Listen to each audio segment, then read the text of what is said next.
How's it going, everyone? Just give me a second. I'm just getting set up here.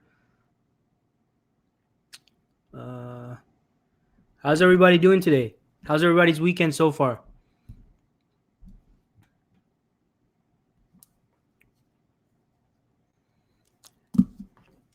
All right. Firstly, look, I'm sorry I didn't do my live stream last week. Okay, awesome. Yeah, I'm seeing comments. Yo, Grudge, hey, how's it going? HS, Hardeep, how's it going? Thanks everybody for tuning in. Hey, Megan, Megan, how's it going? Yo, Grudge, good to hear that. And yeah, snow minus 17. Snow minus 17. What do you mean? Where are you at? That's minus 17. Oh, you broke your iPhone screen. All right. Oh, that's too bad. Sanuse, how's it going? How's it going? We still got to meet up. Nirav, no worries. Thanks for tuning in. Prabhakar, how's it going? Rohan, hey, how's it going? So again, everyone, I apologize for not doing the live stream last week. I was a little bit under the weather. I fell sick, and then I got better, and then I fell sick again. I'm actually not 100% recovered, but I did not want to skip another live stream because I did commit to everyone to do this on a weekly basis. I still have a bit of a cold and a cough, so if I sound a little strange or off, please excuse that. But I will, be going through with today's live stream. Let me just see who else is tuning in here. Oh my gosh. Okay, Yograj, you're out in Ottawa. Okay, that makes sense. Yeah, you're minus 17 out there. Vishal, how's it going? Anil, hey, how's it going? Oh wow, Charles, minus 25 in Edmonton. Viraj, thank you so much. Yeah, I'm doing better, but still got a bit of a cough and a cold. So again, if I sound a little off, please excuse that. But I will. I'm very eager to speak about today's topic. And Jobish, thank you so much. I appreciate that. So what I'm going to talk to everyone about today is my top 10 phone interview preparation tips. Okay, now these are based on myself being a recruiter, what I've seen in terms of most effectively preparing for phone interviews, as well as going in to the best of your ability, prepared for the phone interview, not making simple, basic mistakes that did not need to occur in the first place. Anil, 20 in Charlotte. Wow. So and how I wanted to structure today's live is I'm going to go over these 10 tips for the phone interview, and then preparation tips. And then after that, we'll get into a Q&A, and you can ask me any other further questions you might have in relation to the phone interview, as well as anything job search or recruitment related you want to find out or that you want me to cover. Okay. Now, before I get into the 10 tips for the phone interview, why is the phone interview important? Because I feel, and this is based on my experience and my perspective, I feel like sometimes a lot of people, they kind of underestimate the importance of the phone interview. So what do you think? Like, put it in the comments. What do you think? Do you think the phone interview is something important? What do all of you think? Like, is it something you tend to kind of take easy? You kind of wing it out? How much preparation do all of you put into the phone interview? Put in the comments. I definitely like to hear what, the consensus on what people generally feel about the phone interviews. So definitely share that below so I have an understanding about where all of you are coming from in regards to that.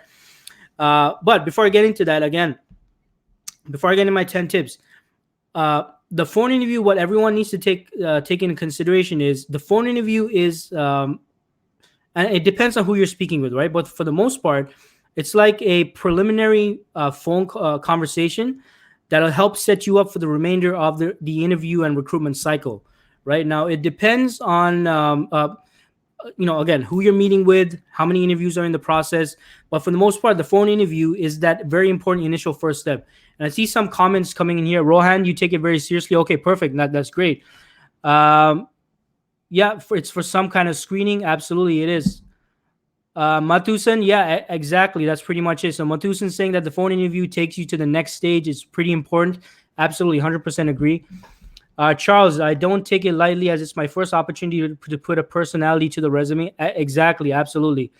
Anil saying will be different if it's from a recruiter or from the manager of the position. Yeah, absolutely. There is definitely a difference. Viraj, yeah, absolutely. It's the first and important step. And Yograj, it's the first impression. Absolutely, 100%. Okay, so good to hear that most of you do see the importance of the phone interview. So, for the most part, what the organization is, from the organization standpoint, what the reason why they're doing the phone interview is they want to set up a preliminary conversation to decide on whether they want to take this individual, that individual being yourself, further along the interview process, whether they want to take you into the next step of the process and move you further along the interview process. So given that, the phone interview, so you can clearly see why this particular interview is important. And which brings me into the preparation tips. So a lot of candidates I speak to don't really put in as much time into the phone interview as they do for an in-person or on-site interview, which is why I felt it was very important for me to cover this topic, right? So today's topic, so I'm going to be talking about the phone interview. I will cover the on-site, in-person interview probably in next week's live session. But for today's interview, 10 tips, okay? So I'm going to get right into it. So the 10 tips I want you to, and if you're taking notes, you might want to take note of these, right? Now, number one, this can often be overlooked by a lot of candidates and unfortunately result in sometimes the phone interview not even taking place. And that is always confirm the number that you want the organization or the recruiter to call, or reconfirm the number that they want you to call into if it's a conference line that they want you to dial into. So number one, always reconfirm. If you're being represented by a recruiter, always reconfirm with the recruiter, okay, this is my phone number. This is the number that your client can call me at for the phone interview. If they've asked you to dial into a conference line, you want to make sure you have the right conference line and the right login ID and all that stuff. Always reconfirm that, because you don't want to get anything to screw up in that side of things, right? You don't want the organization calling into an incorrect number, because sometimes what happens is the number that, and this is the mistake some candidates make, is the number listed on the resume might be different from the actual number that you'll be using for the phone interview. But in any case, you see my point. You don't want that to affect your ability to have that phone conversation. So always reconfirm the phone number where the communication will be taking place. Okay. Now, number two, be prepared to take the phone call at the allotted time. And this counts very much into the first impression aspects of the interview, right? So if the interview's at whatever time, 2 p.m., 5 p.m., whatever the case is, you need to be prepared and ready to take the call. Missing the call can cost you the interview. Like, there's no guarantee that the organization might even reschedule the interview. Especially if it's a role whereby they can very easily find another similar person with a similar background and skill set.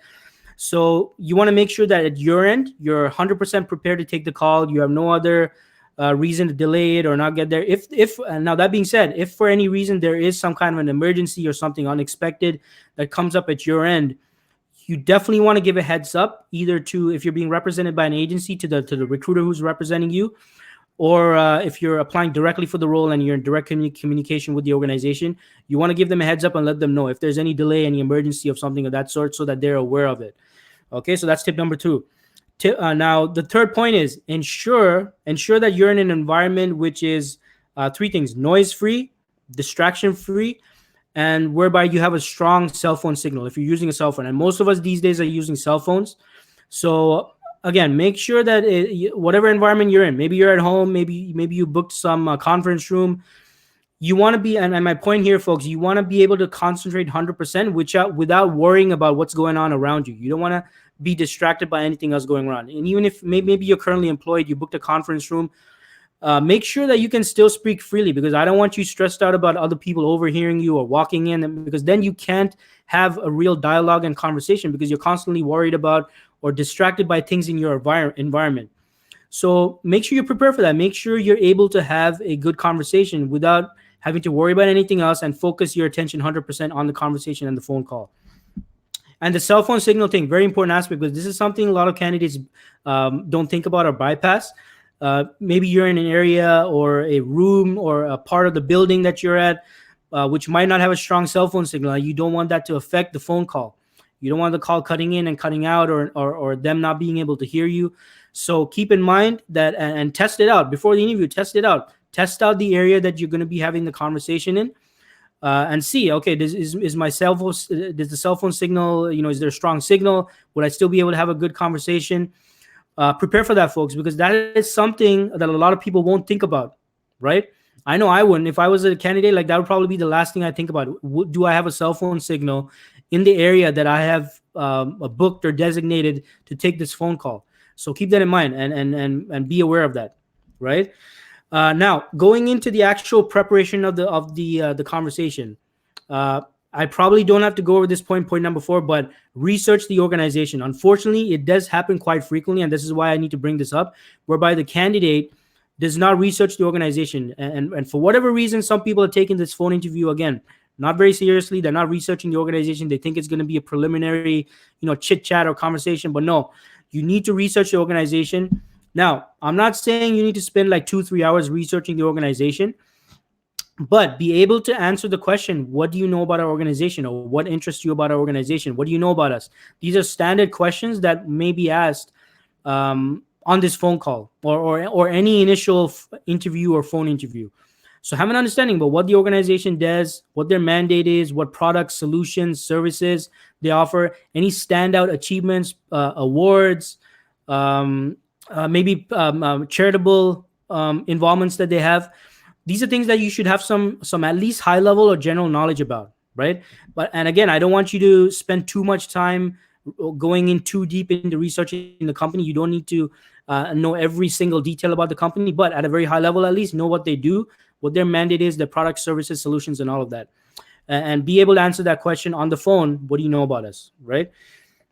Now, which brings me to step number 5. So, preparation tip number 5: refresh yourself on the job description. Right now, if you're applying directly for a role, chances are you don't really have a point of contact within the organization that'll kind of give you inside information about the role itself. So in that case, you need the job description is your what's the term I'm looking for? Your resource, right? That's the only pretty much document you have to prepare for the conversation you're going to have. So refer to the job description, review it. It's a great source for you to ask any clarifying questions about the role, and also know which parts of your background you want to highlight, right?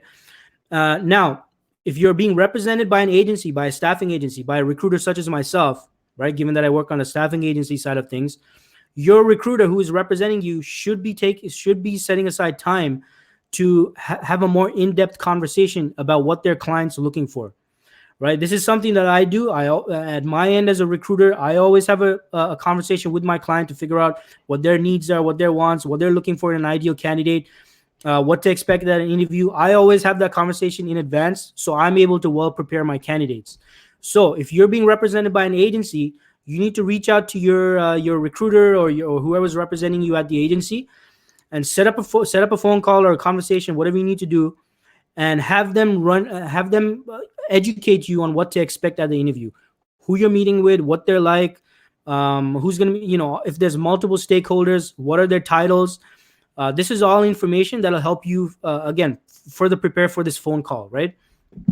Sorry if I said meeting in person. Apologies for that. What I meant is whoever will be present on the phone call, right? So you need to be prepared for that. Hey, Robert, thanks so much. Appreciate that. Prabhakar, Prabhakar said that's a valid point. Yeah, absolutely, Prabhakar. Yeah, thanks for that feedback. So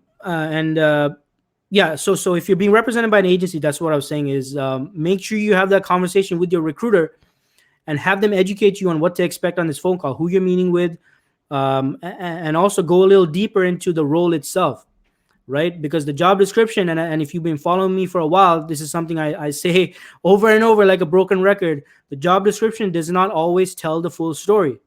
Do not depend just on the job description. And if you're being represented by a recruiter, take advantage of that relationship.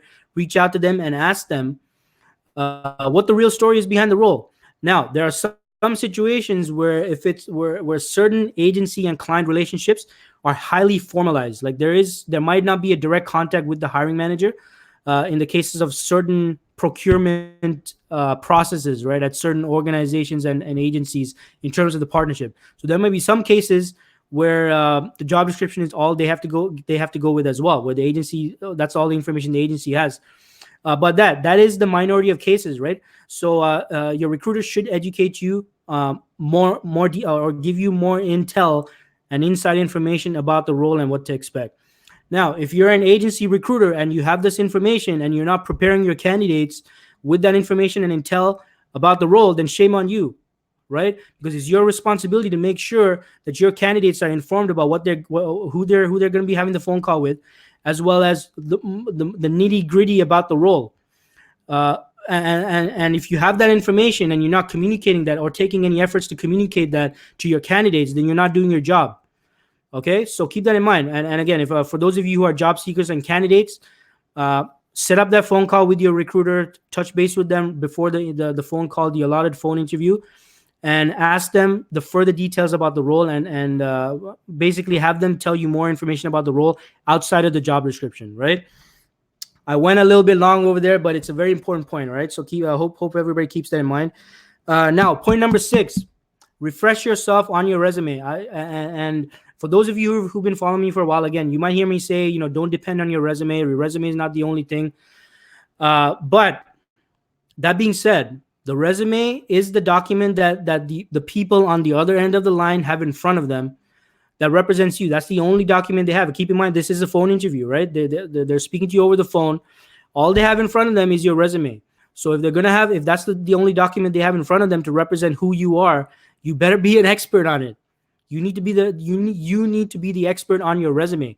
So you need to be well informed about your resume, how it flows, all the projects listed on the resume.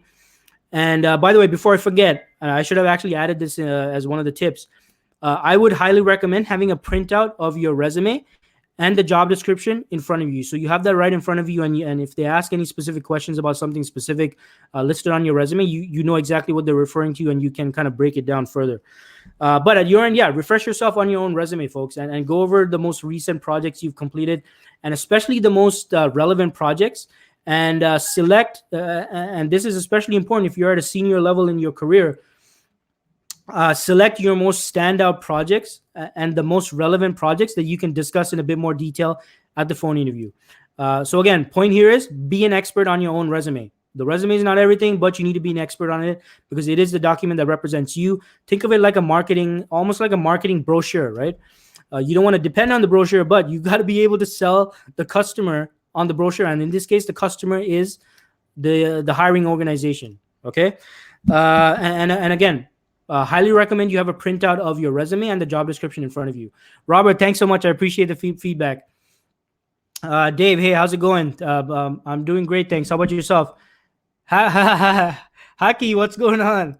Yeah, exactly. Yeah, so Haki says it happens all the time. Make or break point, no research, no job. Exactly. So you got to research the company, folks. You got to research on the company. And sorry, I'm kind of going on a tangent here, but I'm just seeing the comments here.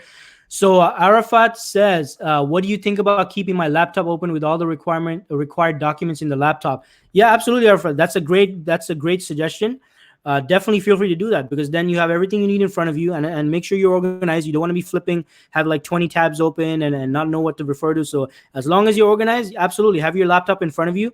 That's perfect. I guess I gave kind of an old school suggestion by telling you to print out the resume and the job description. But yeah, if you have your laptop, that's perfect, even better. Okay, now moving along, folks. Now tip number 7, good manners and professionalism still matter on the phone interview, right? And this is standard in any kind of a meeting you have or a conversation. And what I want to highlight here is you want to refrain from any interruptions at your end. And now you can be very passionate and very interested in obviously in your field and what you've done and your accomplishments. And in this excitement, you can sometimes unintentionally cut the other person off. Now, if this happened once or twice, of course, people can brush it off as, okay, yeah, whatever. But if it keeps happening, that's annoying, folks. That's really annoying. And it can really bother and in some cases offend people. And I think I mentioned this in the last live stream I made when I was talking about another similar topic. If you keep interrupting the person who you're speaking with, what they're going to be thinking of is, oh my God, if I work with this person, Like this person keeps interrupting me on phone interview. I mean, I can only imagine what it's going to be like in person working with this person. Like they're going to keep interrupting me all the time. So look, always wait for the interviewer, the phone interviewer, the person on the other line to finish asking their and finish complete asking. Finish asking the question, right? And make sure that they have completed asking the question. And some questions might have multiple parts, so keep that in mind. So after they finish asking the question, give it like I'd say a 2 second pause just to make sure they don't have anything else to say before you go ahead and respond. Now, and that being said, if you have any further questions at that point after they finish asking the question, like you don't understand the question and you need clarification, certainly feel free to ask for clarification. But the point here is be professional, be courteous, no interruptions. Don't interrupt the other person, especially if you do it repeatedly. Very annoying. It can reflect badly on you, right? And yeah, other than that, so tip number 8, and this kind of, I guess I should have mentioned this tip before. This goes back to when you were when I was talking about having that discussion with your recruiter or the person you're in contact with. Know who who you'll be speaking with. Know who will be present on the phone interview. And this is firstly so that you can research their backgrounds, of course, and look them up. Ideally, this is something that I do with candidates I represent. I always tell them, who's going to be on the phone call, and refer them to their LinkedIn profile so they can research their backgrounds. And this will help you identify, the perspective of the people you'll be speaking to, whether they come from a technical or non-technical background, which brings me to a very important factor in that when you're explaining your projects and your experience, you want to make sure you speak in a language that is understandable to the person you're speaking with, right? So if you're a highly technical person, let's say as an example, you're a software developer, right? And this phone call, the initial phone call is with someone who is non-technical. Maybe you're speaking with an HR person. Maybe you're speaking with a non-technical project manager or a non-technical BA, right? Maybe they have a high level experience of the technology that you work with. But if you go like right into the nitty gritty and start talking about the actual coding and syntax and functions and calls and this and that, it's going to be like they were transported into another country and you're speaking like the local language or something. They won't understand you folks. So you got to keep that in mind. Tailor your responses to the person that you're speaking with and make sure it's understandable for whoever it is that you're speaking with, right? Because even though the person you're speaking with might not be technical, maybe they're not technical, that does not mean you disregard them. Because keep in mind, this person's opinion will matter in terms of when whoever they go to after the interview to reconvene and decide on whether to move you on to the rest of the process is dependent on how well they understood your accomplishments, what you bring to the table, and your achievements and all that. So keep that in mind. So know who you'll be speaking with so that you can prepare how you're going to present your projects and your experience and all of that. Moving on. So preparation tip number 9. Ensure your responses are concise and to the point, right? Now, I believe I did cover this in the previous live stream I did as well. But you want to stay away from being too vague and too abrupt in your responses, and you want to stay away from being like going into a whole speech, right? You want to strike right in the middle of being concise and to the point. If you're too abrupt and too vague, it can come across as you not knowing your stuff or a lack of confidence and all that. If you go on for too long as well, and like on and on and on about a whole bunch of stuff, and you go off in a tangent, that can come across as you not knowing your stuff and possibly avoiding answering the question. So make sure it's right in the middle. You're being concise and to the point. Now, in the natural flow of a conversation, it's possible for things to go a little off topic. Maybe you're both Raptors fans or who knows what. That's possible, but you need to get back to the question that was being asked, right? And make sure the response is concise and to the point. If you feel or sense that you might need to elaborate further, you can always ask, does that answer your question, or would you like me to clarify or elaborate on that further? Right? But you want to stay away from the two extremes. So keep that in mind. Don't be too abrupt and too vague. Do not be go into a whole speech and thesis or graduation speech, that kind of thing. You want to stay away from those two extremes and go right in the middle, right?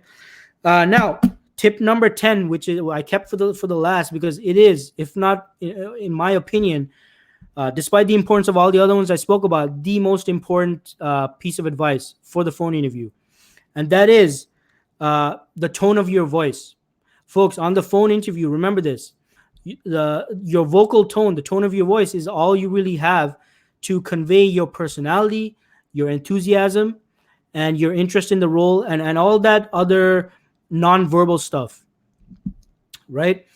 Uh, and we've all heard that statistic or whatever, right? They say communication is only 20% verbal and 80% body language or something of that sort. Okay, if you guys know the actual statistic there, feel free to put it in the comments. But you see my point, right?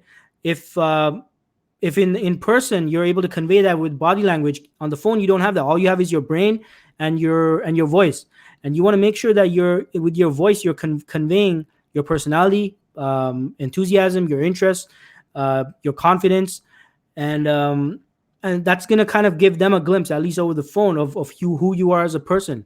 So make use of that. Now, a suggestion I give to a lot of candidates is, and what can help if you want to project your voice, it's good to sometimes try standing up when you're doing the phone call, and I find that helps project your voice. Right? If you're seated and you're finding difficulty, try standing up. Just stand up. Now, do not walk around. Do not walk around back and forth.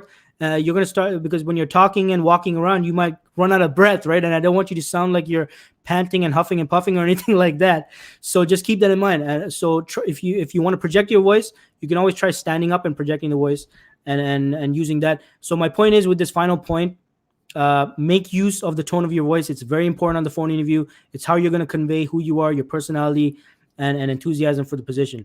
So those are the 10 tips. I'm going to go over them briefly once again, and then we're going to get into the Q&A, and you can ask me all your questions. The tip number 1 was always confirm the number that you want them to call you, or the number that you have to call if you're dialing into a conference bridge for the phone interview. Tip number 2, be prepared to take or make the call at the specific allotted time. Tip number 3, ensure you're in an environment that is distraction-free, noise-free, and make sure that you have made sure that it's in an area where the cell phone signal on your phone is strong, that there's not going to be any network connectivity issues. Tip number 4, research the organization. Be able to respond to the question, what do you know about us, or what do you know about our organization? Tip number 5, refresh yourself on the job description, or if you're being represented by an agency, by a staffing agency, reconnect with your recruiter who's representing you to get more information about the role outside of the job description and what to expect and who's going to be on the phone call. Tip number 6, refresh yourself on your own resume. The resume is not everything, but it is the document that the interviewers have in front of them for the phone interview. So make sure you're an expert on it. So refresh yourself on your own resume. Very important, folks. Tip number 7, good manners and professionalism still counts on the phone interview. Make sure, especially, that you're not making any interruptions or interrupting the other person while they're speaking or asking questions. Tip number 8, know who you'll be speaking with. Again, I should have put this tip actually earlier for the part where you're reconnecting with your recruiter who's representing you. But know who you'll be speaking with and who will be present on the phone interview. Very important. And tailor your responses to them. Explain things in an easy to understand manner to non-technical people. Feel free to get more technical with people you're speaking to who are technical.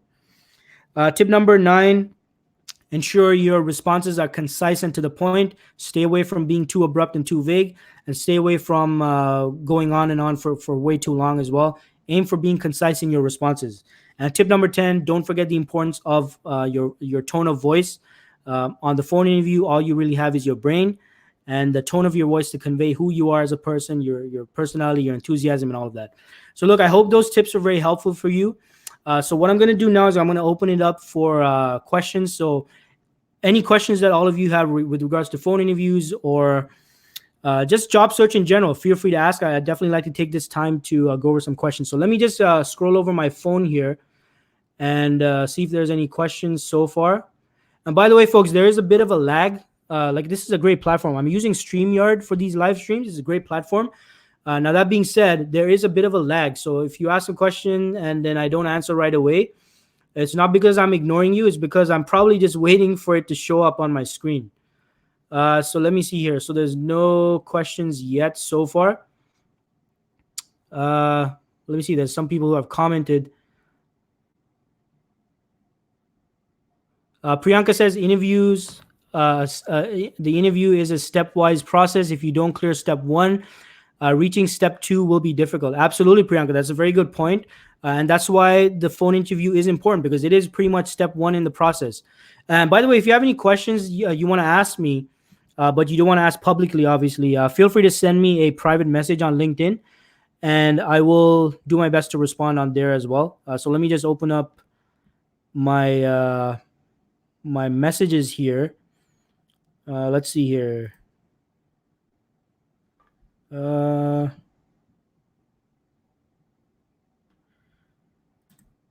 let's see here. Yeah, in the meantime, guys, if you have any questions, feel free to ask about the phone interview or anything job search related. Okay, I got Charles. Charles is asking, "Hey, hello, Dean. I would like to have a chat." Okay, so any of you who want to have a chat with me, I mean, if it's something related to open positions I'm working on or opportunities that I'm currently recruiting on, feel free to call me anytime during business hours, folks. My direct line is 416-227-0581. Now, well, when I'm at work, obviously my focus is on recruitment, right? So I can discuss any active positions I'm working on. If you want to discuss your background, we can do that. Any job search related tips or advice, like that's something I do outside of work hours as kind of an extra. But if you want to discuss any roles I'm working on, or you want to discuss your background and introduce yourself, feel free to call me anytime during business hours. So Charles, feel free to do that. Let me see here. Any other questions? So I'm not seeing any other questions, folks. Like, let me see if there's anything else here. So there is a bit of a lag. So let me just give it like another few seconds. And if there's nothing else, I'm gonna wrap this up. And if I'm unable to get to your question, I will do my best to answer in the comments after I finish the stream. And for those of you who are watching this after the live stream has ended, thank you so much for tuning in. And usually I do these live streams live at around 8 p.m. Eastern time, Toronto time, on Sundays. So around 8 o'clock. So if you're watching this after the stream has ended, thank you so much for tuning in, and appreciate you tuning in and joining in. Feel free to ask your question in the comments. I will definitely get back to you as soon as possible. So I'm not seeing any further questions or anything like that of this sort. It could be that there's a lag here, folks. So if that's the case, my apologies. I'm still kind of figuring out this platform as well. Let me see here. Yeah, I think I got a question on my private messaging. So someone asked, is it still good to ask recruiter for interviewer details when interview invite mentions details are hidden? So I'm not sure what kind of a situation that is. Now, if the details, now this could depend. Like, let me first check if this person is from a different location. Maybe there might be some policies like that in other countries. Let me just quickly check that. No, it looks like they're in Canada as well.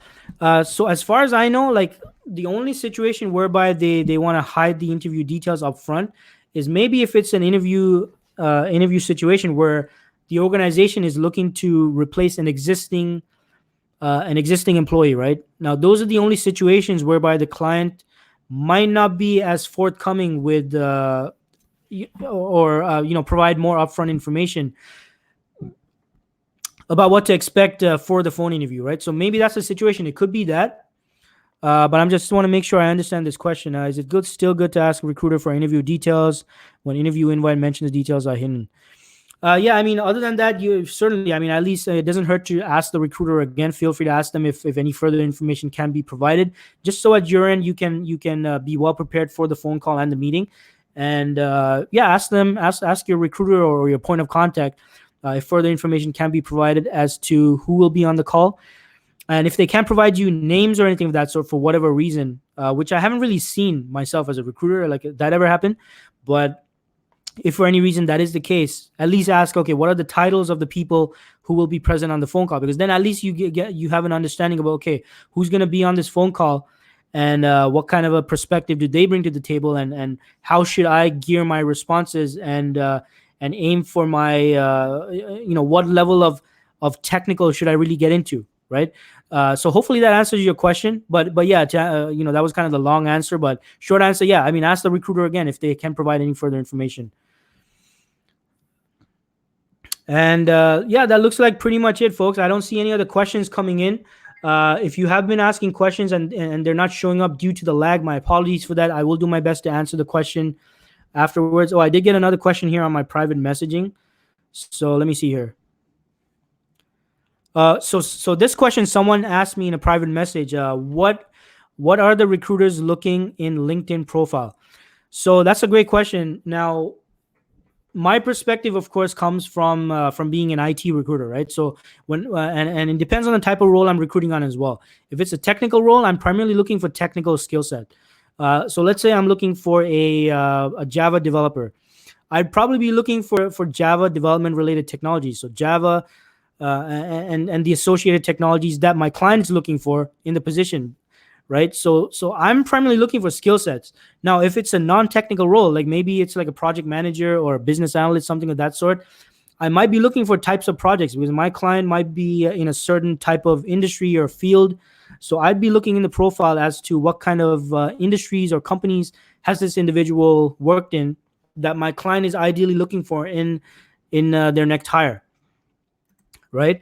So it depends on the role. So but other than that, recruiters are definitely looking for a clear explanation about what you do, what your title is or what your position is, and more information about what you've accomplished at each of the positions, right? Because a mistake that a lot of people do is they only list the position on their LinkedIn profile, but they don't describe what was done or accomplished at each position. And that's not taking advantage of LinkedIn. And now I'm not saying it needs to be as detailed as your resume, but you definitely want to put some detail in regards to what you did at each position, and especially your accomplishments, the results you achieved, any measurable results and metrics. Like those are probably the key things you want to mention on the LinkedIn profile. And phone is always the best form of communication. So I would say, and this is up to you, okay? So it depends on if you're comfortable with it. I personally, if I was a job seeker, I would just put my phone number right up there in public as well. Like if I'm unemployed and actively looking. Now, obviously, if you're currently employed, you might not want to advertise the fact that you're on the market. But make it easy for recruiters to reach out to you as well. So if you are on LinkedIn, check your LinkedIn, because sometimes what happens is I reach out to candidates, and because they don't check their LinkedIn frequently, they respond like a month later. They're like, yeah, Dean, I'm interested in that position, but the position's already been filled. So just be active and get back to recruiters who might be reaching out to you, in which you might be interested in the opportunity. And another question I got was, is the endorsement and recommendations play any important role in the profile? Yeah, absolutely. I would say so. And especially if it's from a supervisor or a manager, definitely those types of recommendations are highly effective. Coworkers and colleagues, not so much, simply because, the way, recruiters and hiring authorities might see it is, yeah, I mean, those are probably your friends. They'll probably say nice things about you anyway. But if it's someone that you reported to, like a manager or supervisor, that's a different story. That definitely adds more credibility to the feedback. So yeah, if it's like a supervisor or manager, especially, those are definitely great to have on your profile as endorsements or recommendations. So I think so I'm gonna wrap it up for now, folks. So thank you so much for tuning in. And for those of you who are watching the recording, thanks so much for tuning in. Feel free to write any comments or questions you have. I will do my best to catch up with any comments and all that. I do have a feeling that there is a lag, and that's why I'm not seeing any further questions here. So my apologies for that. I will give the feedback to the platform that I'm using. But again, thanks so much for everyone for tuning in. I hope this was helpful and insightful. And I will be back on schedule and doing these on Sundays at 8 p.m. Eastern time here in Toronto. I will also see if I can fit in like another live stream, maybe midweek. I'm thinking like probably Wednesday nights or something of that sort, just so I can do kind of a midweek check-in with everyone and just make it like a pure Q&A kind of thing, where I just come in on like in middle of the week in the evening and just be like, hey, okay, what are your job search questions? What are your interview questions? And I'll just spend some time answering those. So look, I hope that was helpful. Hope everybody has a great week. And look, if you're struggling in your job search, if you're not seeing the results you want, don't give up. Stay positive, folks, and keep going. The key here is keep taking action. Keep taking those actions which get you the results you're looking for. And you need to take it in a step-by-step process, right? So just because you're not getting a job, yeah, I mean, I know that's not ideal, but if you're getting interviews, that's a positive. That's a win. So whatever you're getting, whatever you're doing to get those initial interviews, keep doing that. Okay, so because you got that part of the process right, that does not mean you're totally screwing up.